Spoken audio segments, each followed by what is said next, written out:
Today we're reading Curious George.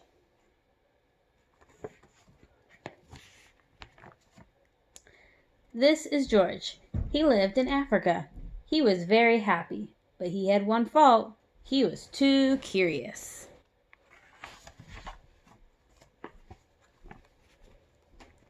The hat had been on the man's head. George thought it would be nice to have it on his own head.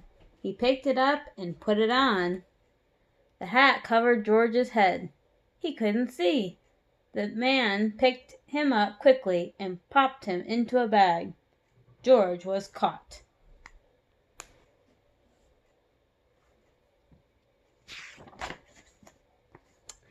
The man with the big yellow hat put George into a little boat, and a sailor rowed them both across the water to a big ship. George was sad, but he was still a little curious.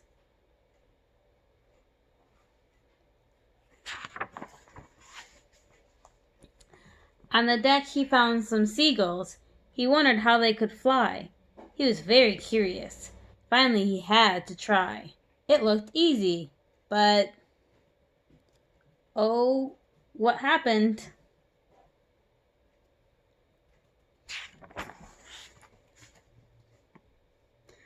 First this, and then this.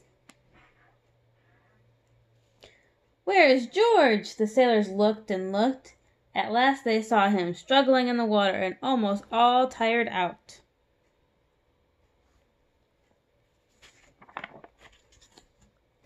"Man overboard!" the sailors cried as they threw him a lifebelt.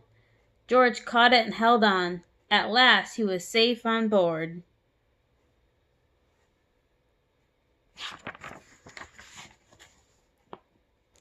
After that, George was more careful to be a good monkey, until at last the long trip was over. George said goodbye to the kind sailors, and he and the man with the yellow hat walked off the ship onto the shore, and on into the city to the man's house.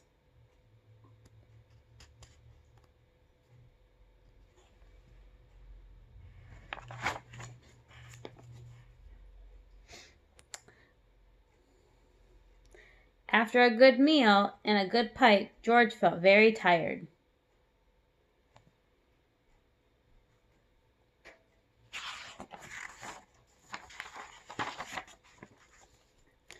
He crawled into bed and fell asleep at once.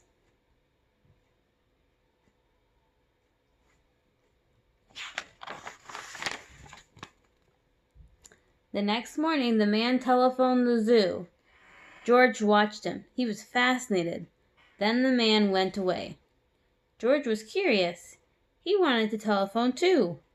1, 2, 3, 4, 5, 6, 7. What fun!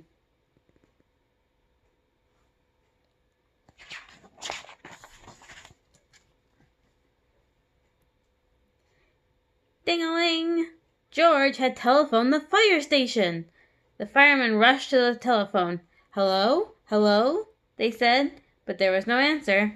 Then they looked for the signal on the big map that showed where the telephone call had come from.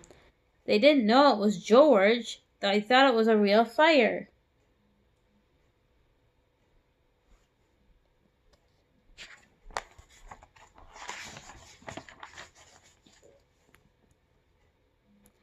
"Hurry, hurry, hurry!"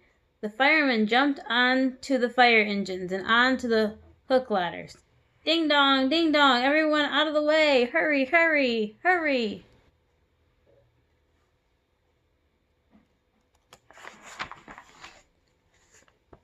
The firemen rushed into the house. They opened the door. No fire, only a naughty little monkey. "Oh, catch him, they cried. George tried to run away. He almost did, but he got caught in the telephone wire. And a thin fireman caught one arm and a fat fireman caught the other. "You fooled the fire department," they said. "We will have to shut you up where you can't do any more harm." They took him away and shut him in prison.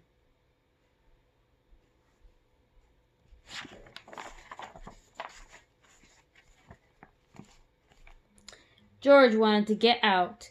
He climbed up to the window to try the bars. Just then the watchman came in. He got on the wooden bed to catch George, but the watchman was too big and heavy. The bed tipped over and the watchman fell over, and quick as lightning George ran out through the open door.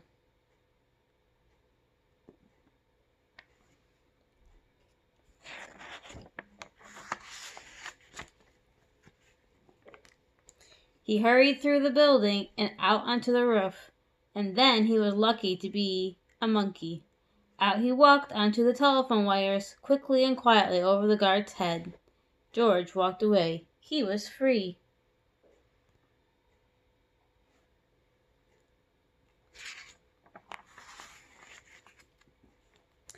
Down in the street outside the prison wall stood a balloon man.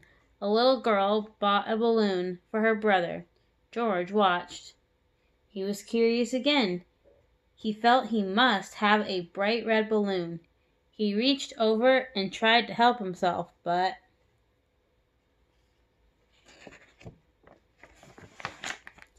instead of one balloon, the whole bunch broke loose. In an instant, the wind whisked them all away, and with them went George, holding tight with both hands.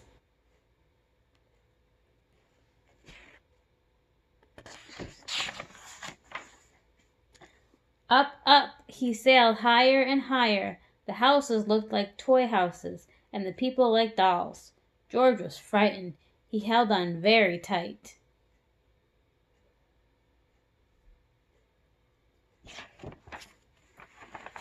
At first the wind blew in great gusts. Then it quieted. Finally it stopped blowing altogether. George was very tired. Down, down he went. Bump!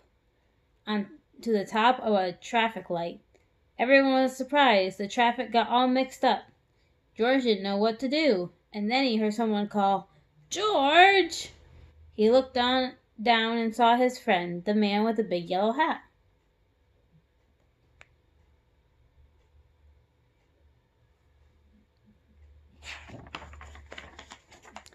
George was very happy. The man was happy too.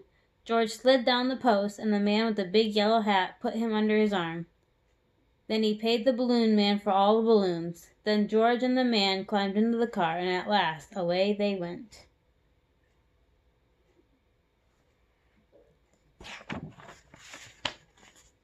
To the zoo. What a nice place for George to live.